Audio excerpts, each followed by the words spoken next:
Hey Faith Family, welcome to the Beyond Sunday podcast at Calvary Bible, where we go beyond the Sunday sermon to explore some rabbit holes and to bring some biblical truths to the surface.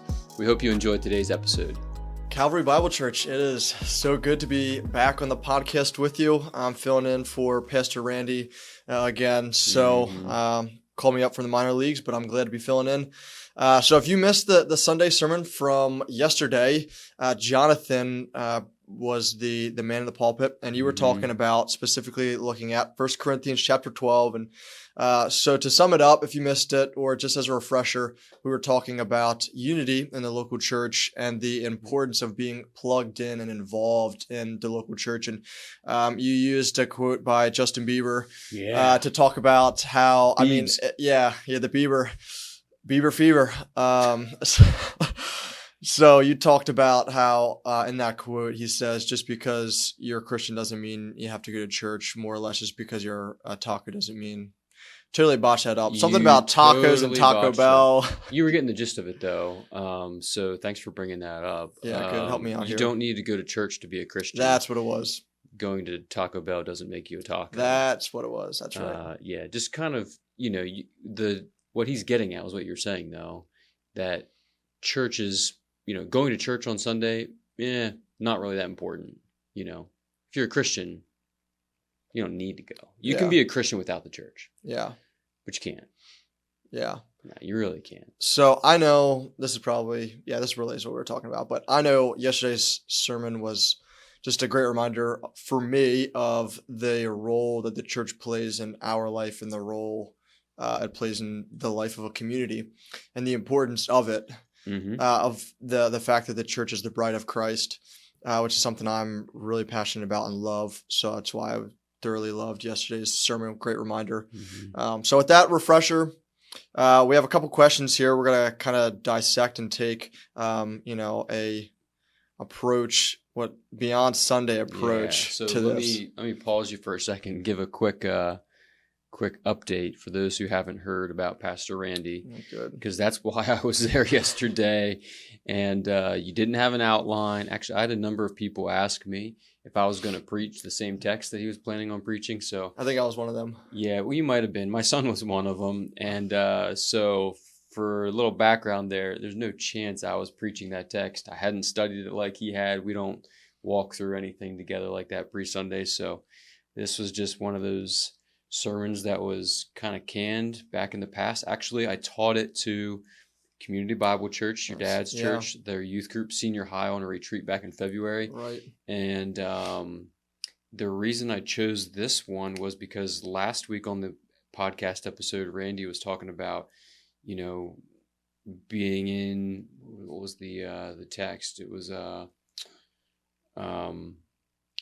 Jesus's. No, that was this past week that he was supposed Easter. to. It was that's right. It was the resurrection. Yeah. Talking about being resurrected. Anyway, he was talking about the importance of the local church.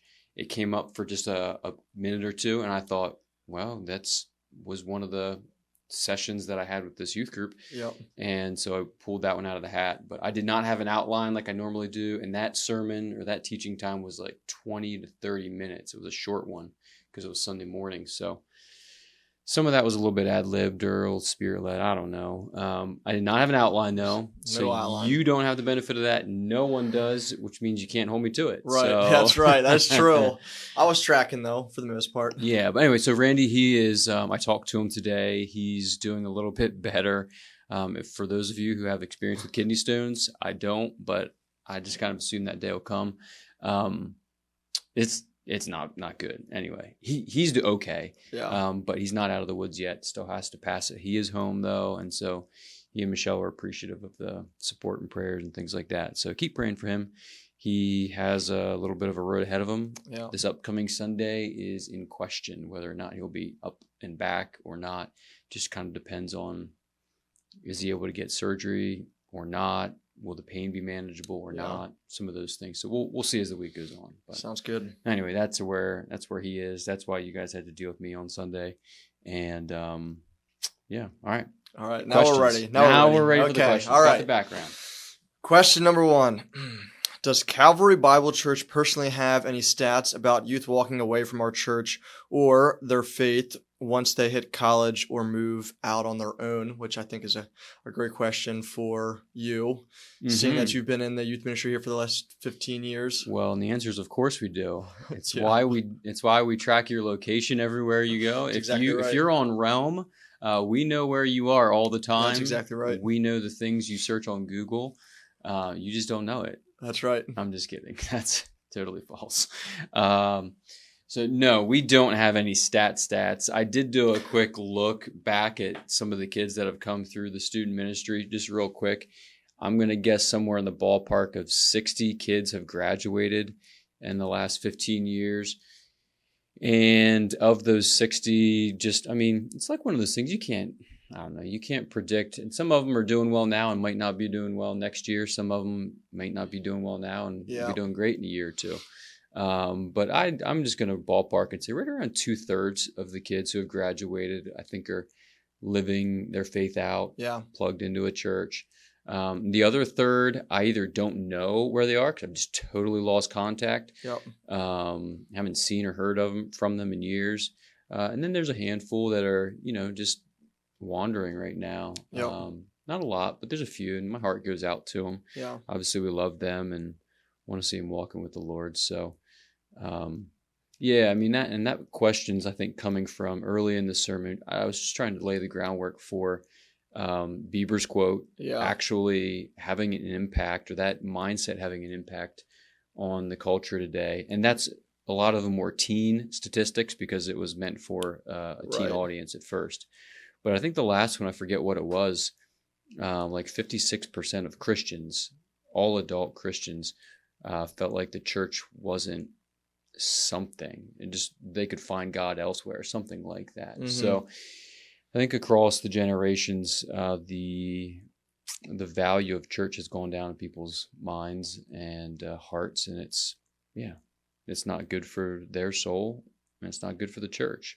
So anyway, what was the question there again? Do we have any stats? Not really, but fortunately we've seen a lot of the graduates do well for the most part. So good. I'm one of them. Okay. That's true. Growing up and graduating, and that's right. Yeah. So you were just going off your statistics of when you were there for the last 15 years. Yeah, I don't know. And go ahead. I'll let you hit the next question. I think it. Yes. So the next question flows really nicely into the last one. So regarding the stats you shared, does the church have any plans to specifically address teens/young adults walking away from the Lord? Thank you for asking. That's a great question. Yeah. So I can just say we want to be a disciple-making church across the board. We've talked about that, and I'm excited for a few reasons, but I'll just highlight one. We just had senior night, so senior recognition night, whatever you call it, and that was Saturday night. Thought it was well done. Those who were there appreciated that, and I was starting to drop a bug in the ear of some of those graduates because they're 18 or 17 and they're going to be out away from home, more freedoms, either in the workforce or at college. And so over the summer, this will be the second summer now, we're rolling with a Bible study for the young adults. And so that's a ministry I get to kind of dig my hands into a little bit. And so the plan is to just continue doing what we've been doing. The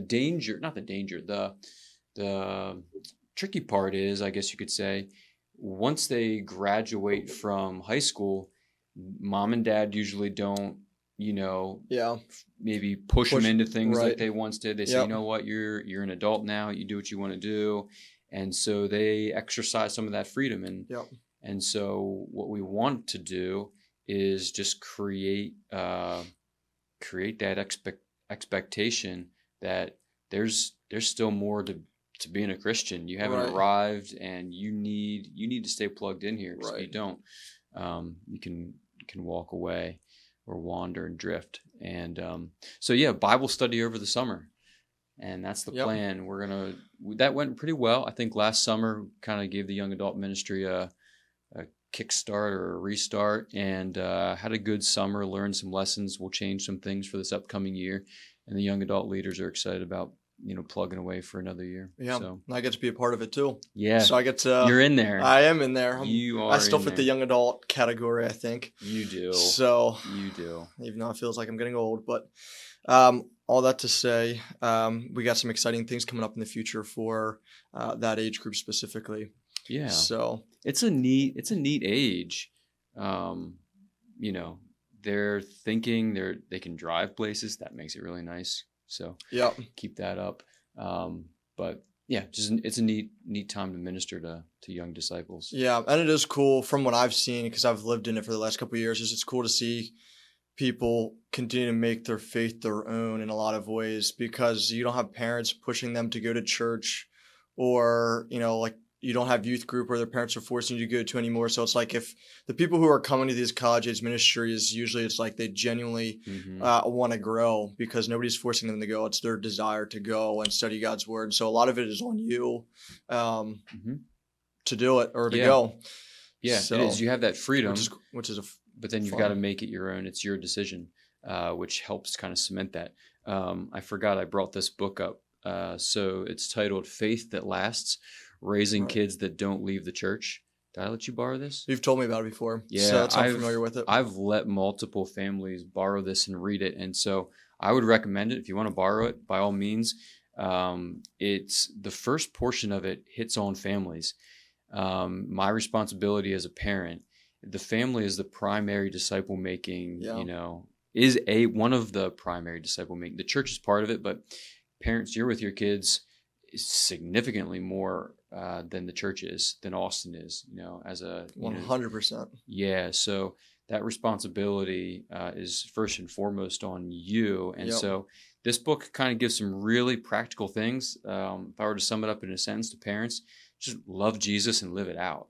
If your kids see you and your faith lived out, that's going to go 10 miles in their life to helping them to see the importance of faith and living it out beyond your household.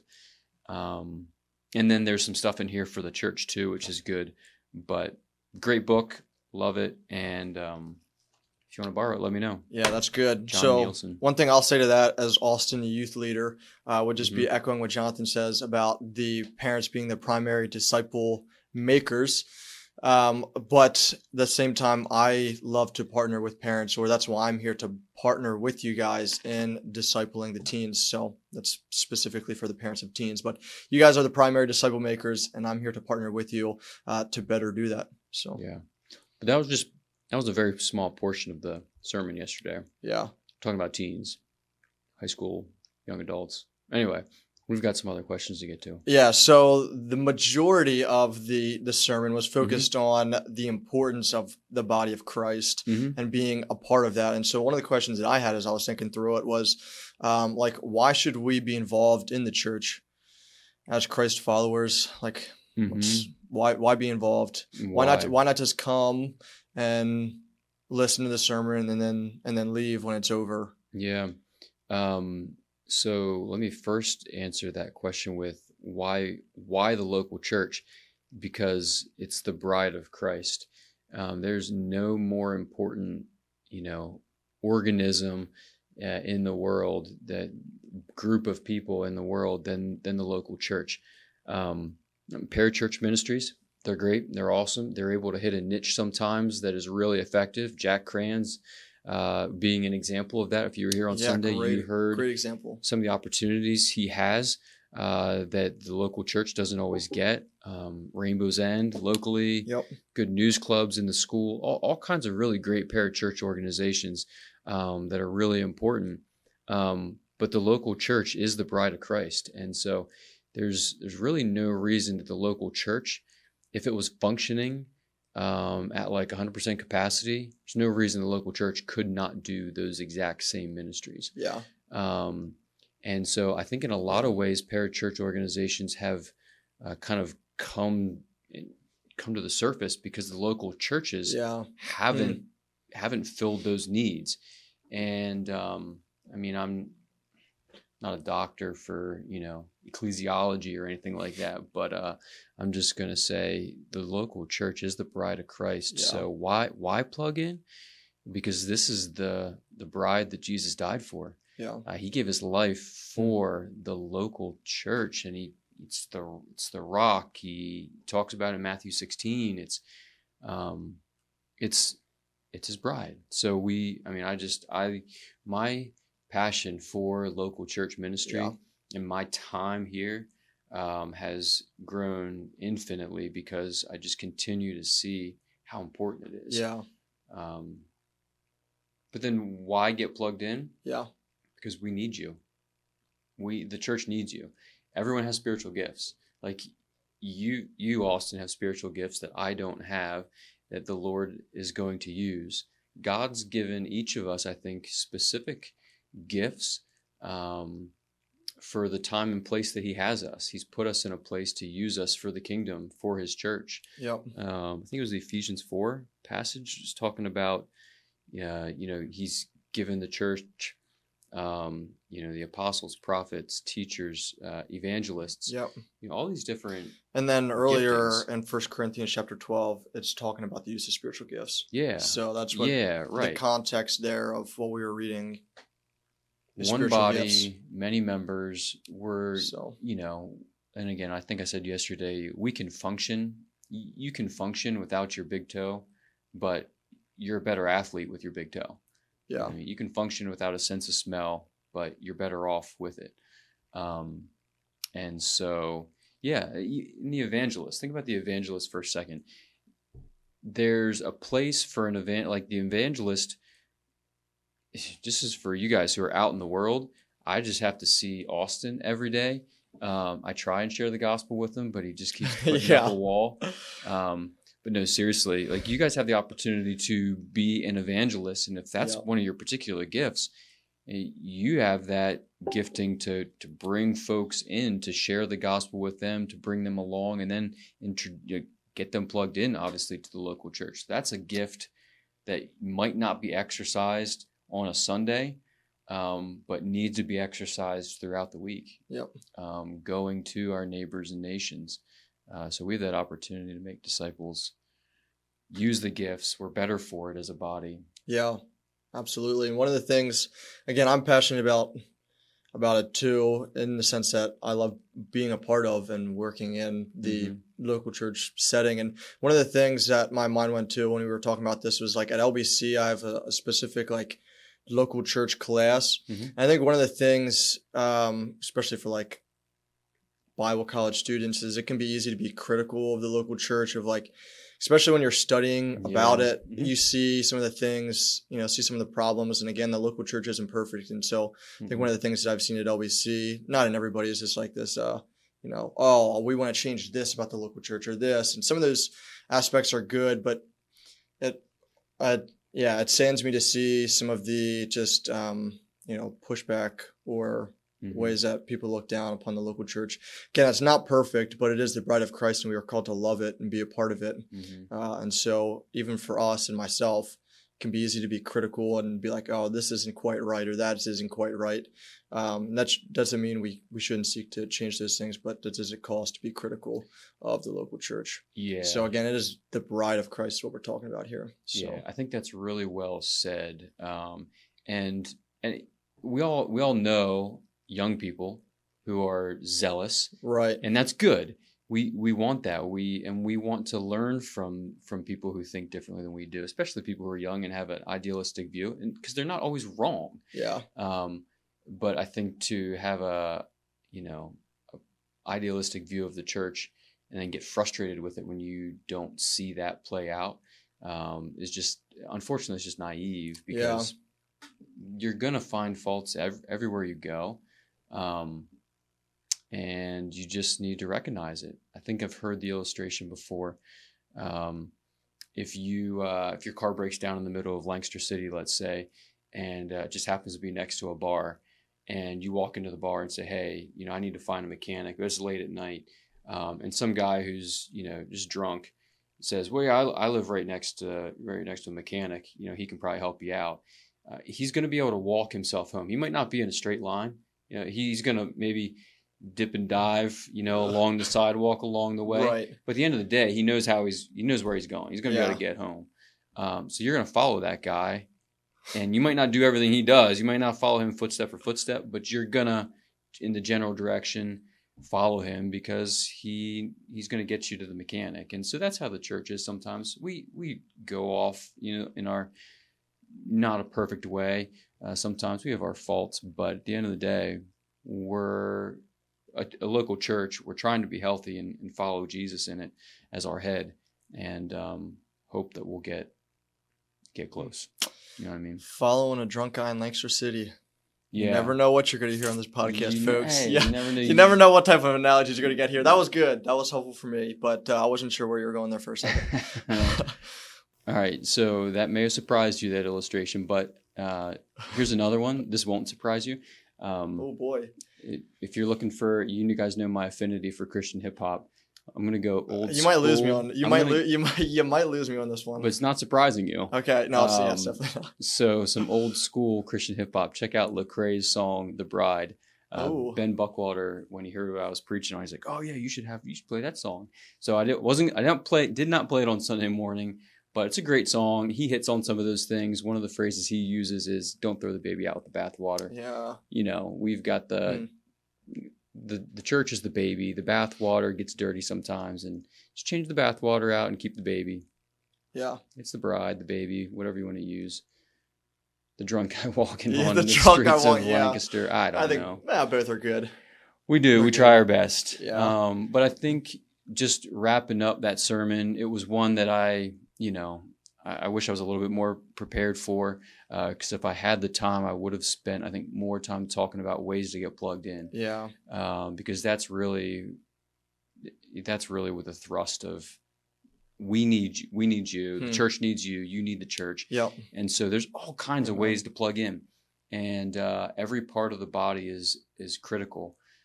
So I've said to the greeters over the years, like, you think, it's just someone who's greeting at the door, they open doors, that's no big deal, blah, blah, blah. It's not important. Well, it's really important. I mean, those people are the first impression for all of our visitors. Greeting someone with a smile, having a welcoming, presence there is huge.